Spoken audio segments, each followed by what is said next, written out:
El Ministerio Acción Familia Cristiana pone en tus manos recursos educativos para el crecimiento físico, emocional y espiritual de toda tu familia. En este momento escucharás el tema ¿qué es el género? En los labios del autor del libro La ideología de género en perspectivas, Francisco Candelario. Escúchalo, disfrútalo, compártelo y que te sea de bendición para ti y toda tu familia. El género en la Biblia. Antes que podamos profundizar y analizar el sexo de una persona a la luz de la Biblia, es preciso señalar que el término género es mencionado en el contexto bíblico antes que el término sexo. Después dijo Dios: produzca la tierra hierba verde, hierba que dé semilla, árbol de fruto, que dé fruto según su género, que su semilla esté en él, sobre la tierra. Y fue así. Produjo pues la tierra hierba verde, hierba que da semilla según su naturaleza, y árbol que da fruto, cuya semilla está en él, según su género. Y vio Dios que era bueno, y fue la tarde y la mañana, el día tercero. Génesis 1, 11 al 13. En estos versículos bíblicos encontramos repetidas veces la palabra género. La expresión según su género aparece 10 veces en el primer capítulo del Génesis, y en conjunto 30 veces en los libros de Moisés, especialmente en Génesis 1, 6 y 7, en Levítico 11 y en Deuteronomio 14. La referencia es a los géneros o especies de animales y plantas y no a su forma de reproducirse. Sin embargo, es un hecho natural que los seres vivos produzcan descendientes que se parezcan a sus padres.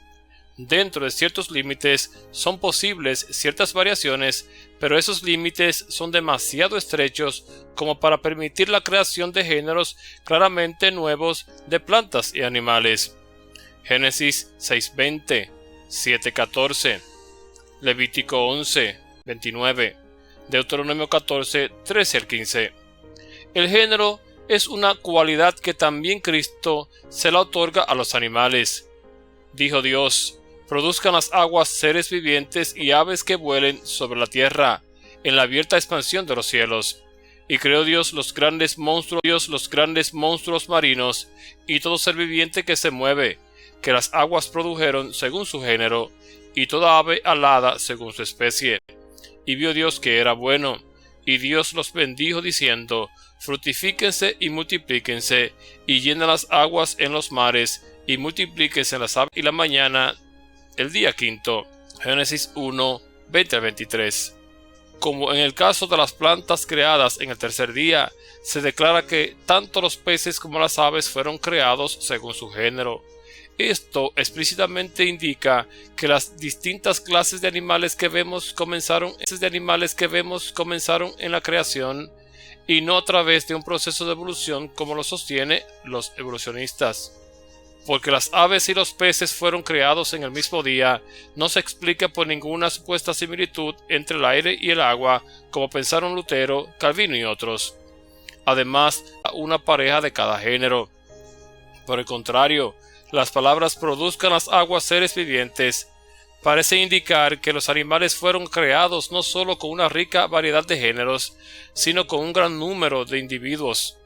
El hecho de que solo fuera creado un ser humano al principio de ninguna manera da pie a la conclusión de que los animales también fueron creados uno a uno.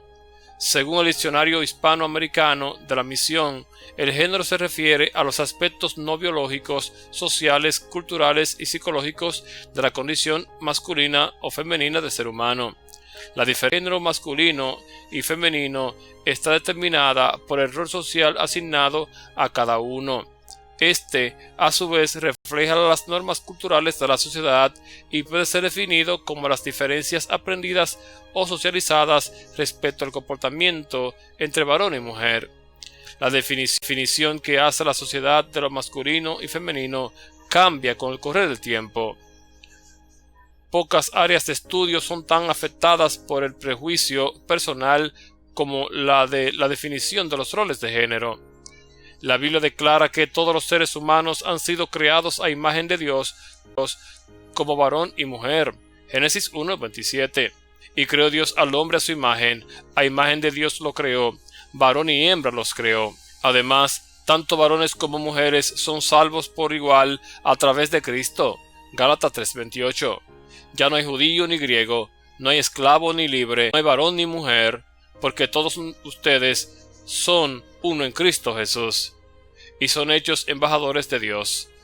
2 Corintios 5, 17 al 20.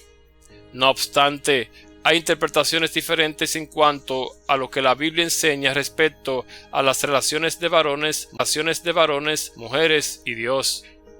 Hay quienes colocan a la mujer en un tercer nivel de jerarquía debajo del varón. Otros insisten en que varones y mujeres son iguales en todo delante de Dios, como sus criaturas.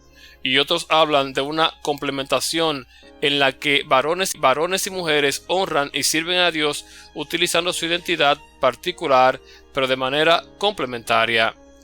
El relato de la creación que se encuentra en el primer capítulo de Génesis manifiesta que Jehová Dios creó a todas las criaturas vivientes de la tierra, según sus géneros. Génesis 1:11. Después hierba que dé semilla, árbol de fruto, que dé fruto según su género, que su semilla esté en él, sobre la tierra. Y fue así. Hacia la parte final del sexto día creativo, ya habían sido creadas gran variedad de familias genéricas básicas sobre la tierra, que comprendían formas de vida muy complejas, todas ellas con la facultad de reproducirse de acuerdo con un patrón fijo y ordenado, según sus géneros. Génesis 1, 12, 21, 22. Génesis 1, 24, 25. 1 Corintios 14, 33. Pues Dios no es Dios de confusión, sino de paz, como en todas las iglesias de los santos. Los géneros mencionados en la Biblia parecen constituir divisiones de formas de vida en las cuales pueden producirse cruces fértiles. En tal caso, el límite que separa unos géneros de otros tiene que trazarse en el punto donde ya es imposible la fertilización. En años recientes, el término especie se ha usado de tal manera que ha causado confusión al compararlo con la palabra género. El sentido primario de especie es conjunto de cosas que forman un grupo, por tener uno o varios caracteres comunes, pero en el campo de la biología se aplica a conjuntos de animales o plantas que pueden fecundar entre sí y que tienen una o varias características comunes. Por lo tanto, podría haber muchas especies o variedades dentro de cada uno de los géneros de Génesis. La relación que se da en la Biblia, como por las leyes implantadas por Dios para el control del mundo natural, es perfectamente explicable la gran diversidad que se observa dentro de cada género creado, pero no hay base alguna para sostener, como hacen algunos, que desde que terminó el período creativo han aparecido nuevos géneros. La regla invariable de que no puede haber procreación entre géneros distintos responde a un principio biológico hasta la fecha incuestionable. Ni siquiera con la ayuda de avanzados laboratorios y la tecnología moderna se han podido formar en la actualidad nuevos géneros. Además, la fecundación entre géneros distintos afectaría el propósito divino de tener familias genéricas separadas y destruiría la individualidad de las diversas especies de criaturas vivientes, flora y fauna en general. Por consiguiente, en vista de la evidente diferenciación de los géneros creados, se puede considerar que un género es una unidad separada e independiente de los demás. Desde que existen registros hasta hoy, los perros siempre han sido perros, los gatos, gatos, y los elefantes han sido y serán elefantes. La esterilidad sigue siendo el factor delimitante de lo que constituye un género. Este fenómeno hace posible, mediante la prueba de la esterilidad, determinar los límites de todos los géneros que existen hoy. Mediante esta prueba natural de fertilización, es posible descubrir las relaciones primarias dentro del mundo animal y vegetal. Por ejemplo, la frontera de la esterilidad representa un vacío infranqueable entre el hombre y los animales. Pruebas de apareamiento que se han realizado demuestran que el mero parecido entre dos géneros no es un criterio de la misma especie. Si bien el hombre y el chimpancé tienen algún parecido entre sí, músculos y osamenta semejantes, la total imposibilidad de conseguir un híbrido de hombre y antropoide demuestra que estamos ante dos creaciones separadas que no corresponden al mismo género creado.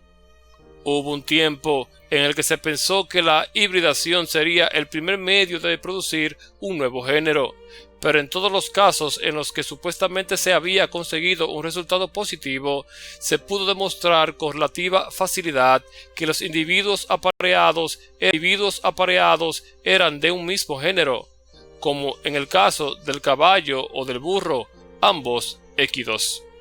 El resultado de este cruce es la mula, que, salvo en raras excepciones, es estéril y por lo tanto incapaz de reproducirse por el medio natural. El propio Charles Darwin se vio obligado a reconocer que la distinción de las formas específicas y el no estar ligadas entre sí por innumerables eslabones de transición es una dificultad muy evidente. El origen de las especies, Editorial Edad, 1985, capítulo 10, afirmación sigue siendo cierta. Si bien es posible que el número de géneros creados se limite a unos centenares, existen en el mundo muchas más variedades de animales y plantas. Según la investigación moderna, en una misma familia botánica puede haber hasta centenares de miles de plantas diferentes. Animal, por ejemplo, en el género de los félidos puede haber una gran variedad de gatos, al igual que hay variedad entre los bóvidos, los canídeos y hasta en la especie humana, lo que ha producido una gran diversidad dentro de cada género. Pero aún así, prevalece un hecho fundamental: sin importar cuánta variedad haya dentro de ellos, no puede haber fusión genética entre estos géneros. La investigación geológica ha aportado pruebas inconfundibles de que los fósiles de los especímenes más antiguos de un determinado animal son muy parecidos a sus descendientes actuales. Por ejemplo, las cucarachas fósiles halladas entre lo que se supone que son los fósiles de insectos más antiguos son idénticas a las actuales. Hay una total ausencia de fósiles de transición entre un género y otro.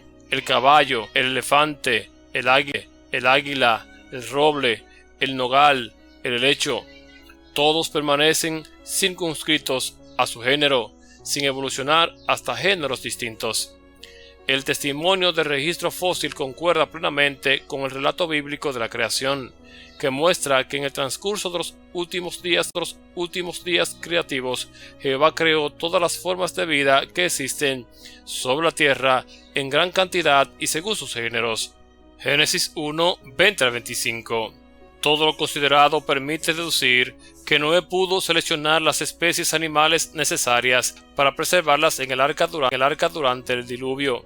La Biblia no dice que tuviese que escoger un animal de cada una de las variedades existentes. De hecho, dice: de las criaturas voladoras según sus géneros y de los animales domésticos según sus géneros, de todos los animales movientes del suelo según sus géneros, 2 entrarán a donde ti allí para conservarlos vivos. Génesis 6:20. De las aves según su especie y de las bestias según su especie, de todo reptil de la tierra según su especie, 2 de cada especie entrarán contigo para que tengan vida. Génesis 7:14-15. 7:14-15. Jehová Dios sabía que solo era necesario salvar especímenes representativos de cada género, ya que después del diluvio se reproducirían en todas sus variedades. Después que las aguas del diluvio remitieron, salieron del arca los relativamente pocos géneros de animales que habían sido conservados con vida. Se dispersaron por toda la superficie de la tierra y, con el transcurso del tiempo, produjeron una gran variedad dentro de sus respectivos géneros. Aunque desde entonces han aparecido muchas variedades nuevas, los géneros que sobrevivieron experimentar cambio alguno en plena concordancia con la inmutable palabra de Jehová Dios. Isaías 55, 8-11. En la Biblia, los sinónimos que podríamos utilizar para género son tipo y especie. Con relación a la humanidad, solo existe una referencia a la Biblia. En su mano está el alma de todo viviente, y el hálito de todo el género humano. Job 12:10. Esta realidad que para Cristo y obviamente para el cristianismo, el género como se concibe a través de la ideología de género y de feminismo radical, no es más que una invención humana y una construcción social, formas en las que puede expresar las disforias de género, que es en sí un problema psicológico y un trastorno de la personalidad. Así que, mis queridos, nosotros como cristianos debemos llamar las cosas como son. Para Dios, tú y yo somos su creación, somos sus criaturas. Él no nos conoce por nuestros géneros, sino que nos reconoce por nuestro sexo. Así debemos también nosotros llamarnos.